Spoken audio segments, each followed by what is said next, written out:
Familia, saludo en el nombre de nuestro Señor Jesucristo y ya estamos en la recta final de este curso de Historia y Política de la Iglesia Metodista Libre.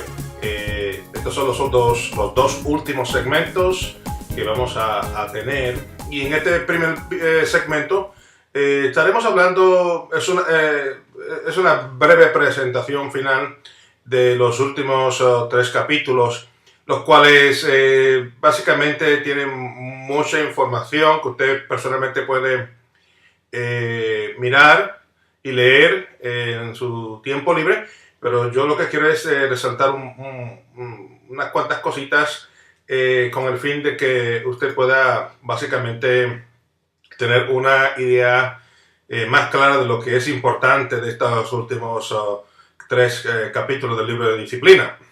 Primeramente entramos por lo que el libro de disciplina describe como el orden de la iglesia. Y comienza diciéndonos que la Biblia describe comportamientos específicos que nos instan a crear y mantener una comunidad saludable. Es decir, es importantísimo para nosotros los creyentes el mantener un testimonio cristiano vivo y eficaz, no solamente en nuestro hogar y en la comunidad en la que vivimos, pero aún dentro de la iglesia. Somos sal y luz, no solamente en el mundo inconverso, pero también entre los hermanos en la fe. Y debemos por eso vivir vidas que sean dignas al llamado que hemos recibido de parte del Señor. Y cada uno de nosotros hemos sido llamados. El llamado no solamente para los pastores o los evangelistas o los misioneros, sino también lo es para cada uno de aquellos creyentes en Cristo Jesús. Por lo tanto, esto es aplicable a todo miembro de la Iglesia de Jesucristo, y en este caso en particular, miembro de la Iglesia Metodista Libre. Una de las cosas que el libro de disciplina habla es el hecho de que como parte de nuestro carácter cristiano debemos de exhibir mansedumbre. En una sociedad como la nuestra, donde batallamos con tantas cosas negativas, es un balance muy difícil en muchas instancias el poder tener mansedumbre, por el hecho de que hay veces que tenemos personas quienes tratan de abusar de nosotros, hay veces que tenemos personas quienes tratan de básicamente cogernos de estúpido, y debemos de nosotros crear ese balance entre lo que es el defender nuestra posición y hacer justicia, y lo que es el ser creyentes mansos.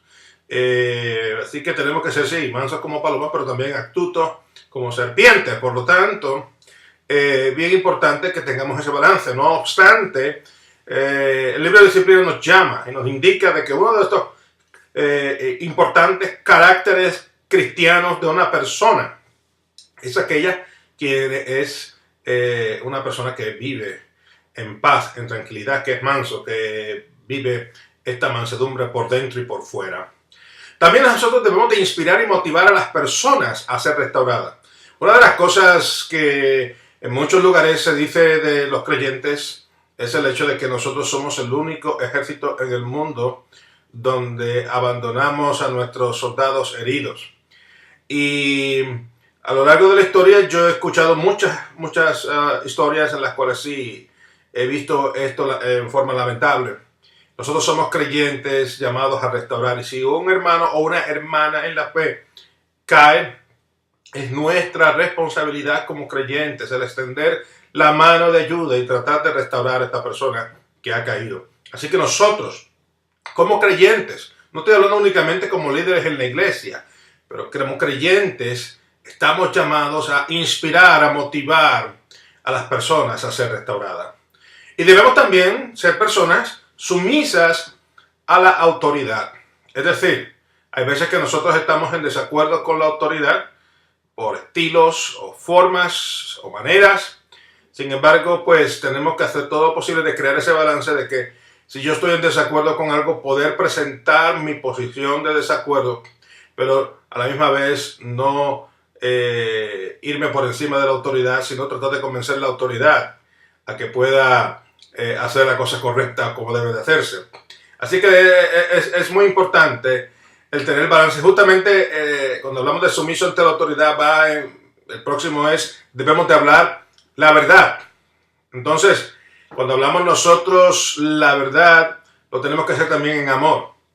Si lo hacemos en amor, es decir, nosotros mantenemos el carácter de Cristo, de poder decir la verdad, pero teniendo cuidado de nuestro lenguaje de cuerpo, el tener cuidado de cómo vamos a reaccionar.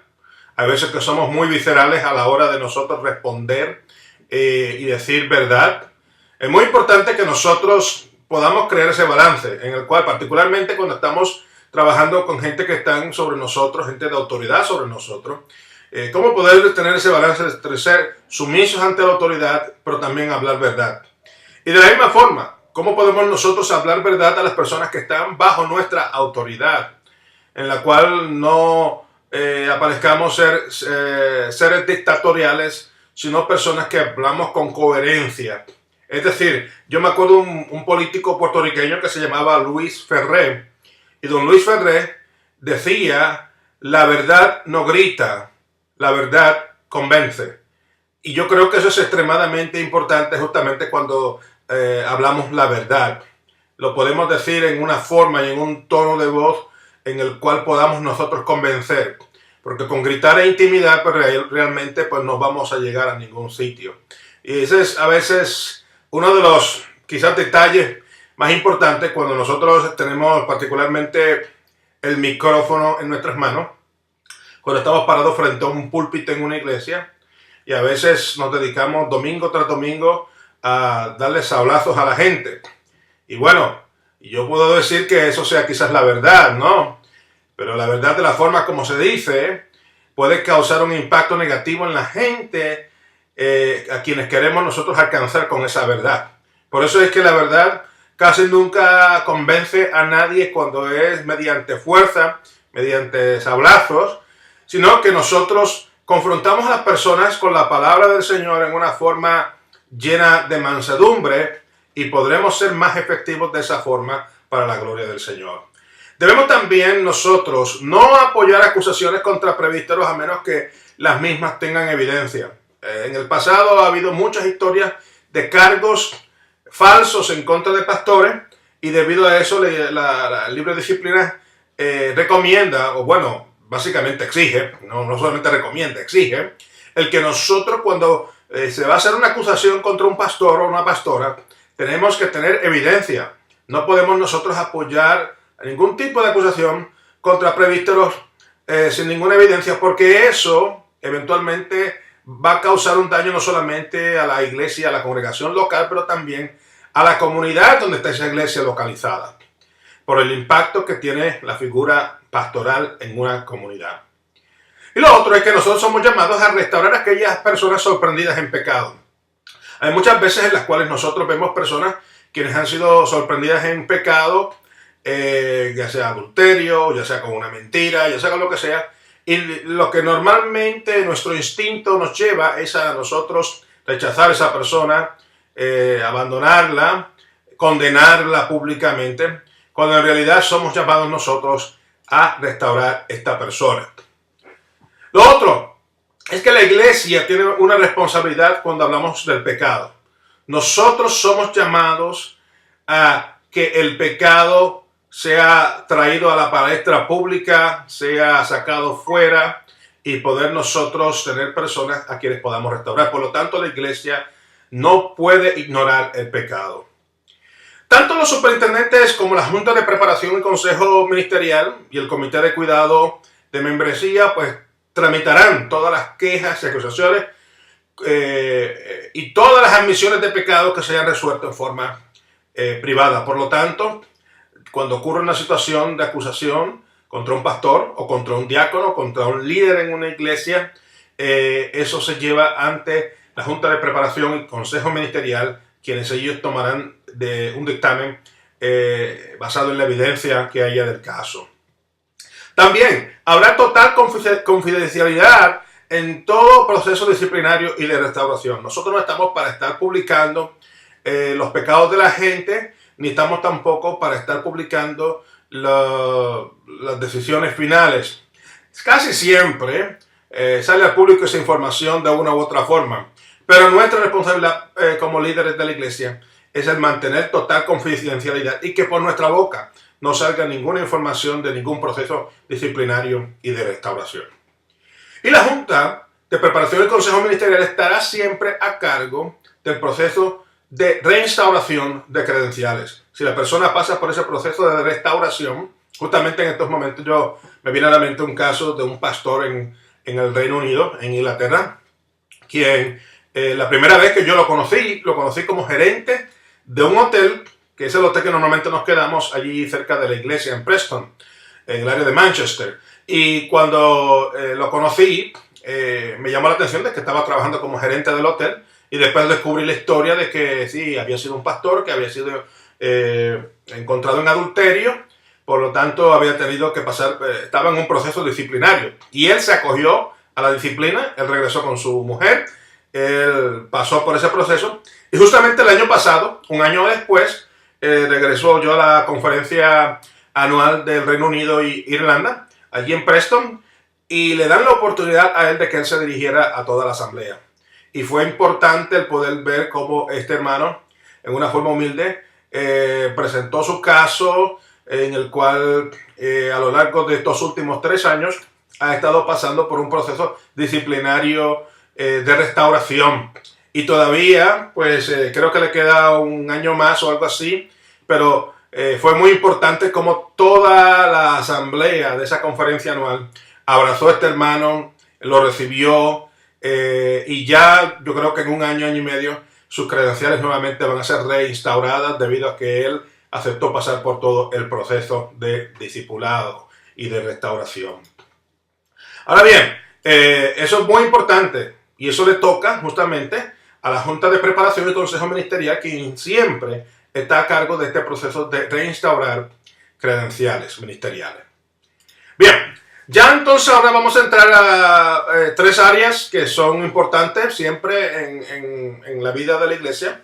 Una es el bautismo, y en la Iglesia Metodista Libre cada persona tiene la opción de ser bautizada en 3 formas. Hay denominaciones las cuales en su libro de disciplina dicen que solamente se pueden bautizar las personas por inmersión, es sumergida. La otra es por aspersión, que aspersión es básicamente que le tiran así agua así con la mano, y afusión es que le echan un poquito de agua por la cabeza. Y nosotros como Metodistas Libres realmente no nos interesa el estilo, la forma. A mí, por ejemplo, yo le estaba comentando una vez a un estudiante que yo lo iba a perseguir con una manguera para bautizarlo. Claro, porque en la Iglesia Metodista Libre, para nosotros, las formas no son... lo más importante para nosotros es que la persona sea bautizada, no importa en qué forma. El bautismo de inmersión es el bautismo que vemos nosotros en la Biblia, es el bautismo judío, es el bautismo que a lo largo de la historia primitiva, de la iglesia primitiva fue el que se efectuó. Pero por supuesto la iglesia comenzó a crecer y llegó a lugares desérticos donde el agua básicamente era muy limitada, por lo tanto se utilizó procesos de aspersión, afusión, y vemos nosotros que esos 2 modelos de bautismo que se añadieron a lo largo de los años en la iglesia todavía siguen activos en muchos lugares. Por lo tanto, para nosotros es importante. Hay veces que hay una persona que está enferma en una cama y no podemos llevarla a una piscina o no podemos llevarla a un río o al mar para que se bautice. Por lo tanto, quizás el método de bautismo por aspersión es mucho más efectivo en una persona que se encuentra en una cama enferma. Así que eso es muy importante. Más importante que la persona sea bautizada que el método de bautismo. Lo otro es que el bautismo es gratis. Hay muchas denominaciones, iglesias, no sé particularmente la Iglesia Católica, si la Iglesia Católica cobra por un bautismo, pero el bautismo en la Iglesia Metodista Libre es gratis. Básicamente la persona pasa por un proceso y esto varía de iglesia en iglesia. Hay iglesias que exigen que las personas antes de ser bautizadas tomen un curso de bautismo. Hay otras que no, que sencillamente la persona aceptó a Jesús como su Salvador y sencillamente decidieron bautizarle inmediatamente. Y esto es porque en la Biblia no hay ninguna orden bíblica que indique que la persona tiene que tomar un curso de membresía para ser bautizado. De hecho, cuando vemos el caso de Felipe y el eunuco, vemos que inmediatamente que estaban ellos, que Felipe estaba compartiendo la historia de Cristo, pasaron por un lugar donde había agua y el eunuco etíope le dice a Felipe: bueno, ¿y qué impide que yo pueda ser bautizado en estos mismos momentos? Y así mismo fue. Bajaron del carruaje y el eunuco etíope fue bautizado en las aguas inmediatamente sin coger clase de membresía. Así que esto es bien importante, el que podamos entender de que sí, quizás hay algunos formatos, pero estos formatos ya es un asunto de cada iglesia local. No tiene que ver nada con la Biblia, no tiene que ser escritural, no es escritural de hecho. Así que si hay congregaciones en las cuales bautizan inmediatamente, pues gloria a Dios por ello. Y el bautismo siempre es gratis.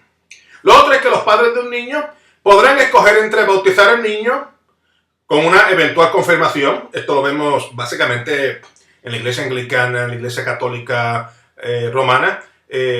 Los niños son bautizados y después cuando llegan a esa edad de 10, 12 años, pasan por un proceso de confirmación.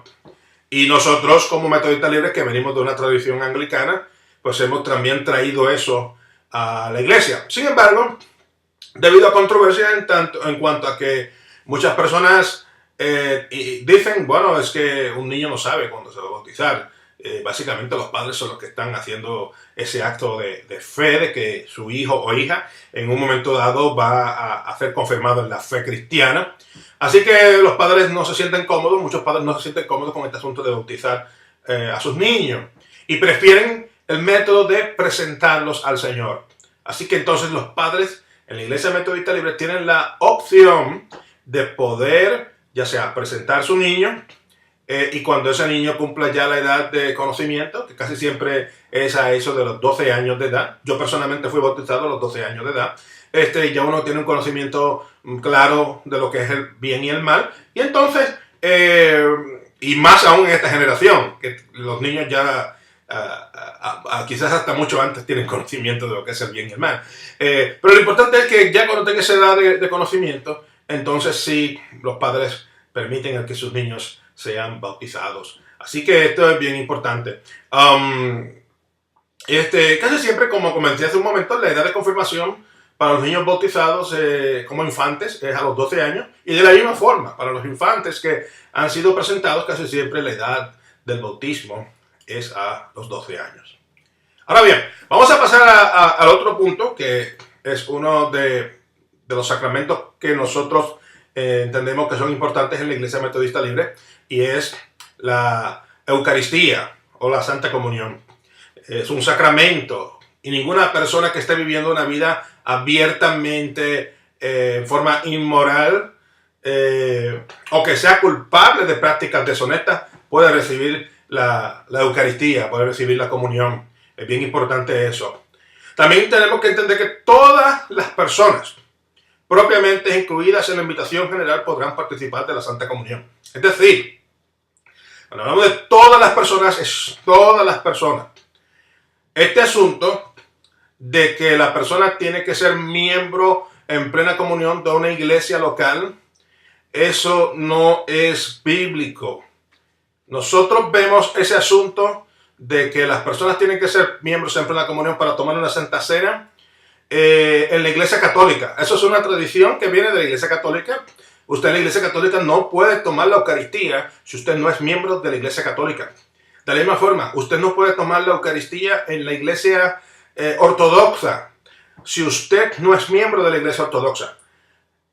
Por lo tanto, cada vez que yo veo este asunto en iglesias en las cuales el pastor o la pastora indican desde el púlpito que no pueden tomar la Santa Cena quienes no son miembros de la iglesia, o eso va en contra del libro de disciplina de la Iglesia Metodista Libre, porque todas las personas, propiamente incluida la invitación general, podrán participar en la Santa Comunión. La comunión o la Eucaristía en la Iglesia Metodista Libre es una mesa abierta. Es el sistema que estableció Juan Wesley y que nosotros hemos adoptado desde el comienzo de la denominación. Es decir, cualquier persona, sea miembro o no miembro de la iglesia local, que esté viviendo una vida en agrado a Dios podrá participar de los elementos. Y finalmente, los cultos fúnebres. Es bien importante que nosotros entendamos que cuando tenemos una celebración de un funeral, no agravar o traer más tristeza a la familia cobrándole por el funeral. Así que nosotros como denominación, ya en el libro de disciplina, decimos que no se cobrará por los cultos fúnebres. Bueno, hasta aquí hemos llegado con esta primera sesión y ya en la próxima y última sesión estaremos hablando más acerca de el orden de reglas Robert, que es sumamente importante para dirigir reuniones y asambleas en nuestras congregaciones locales. Que el Señor os continúe bendiciendo.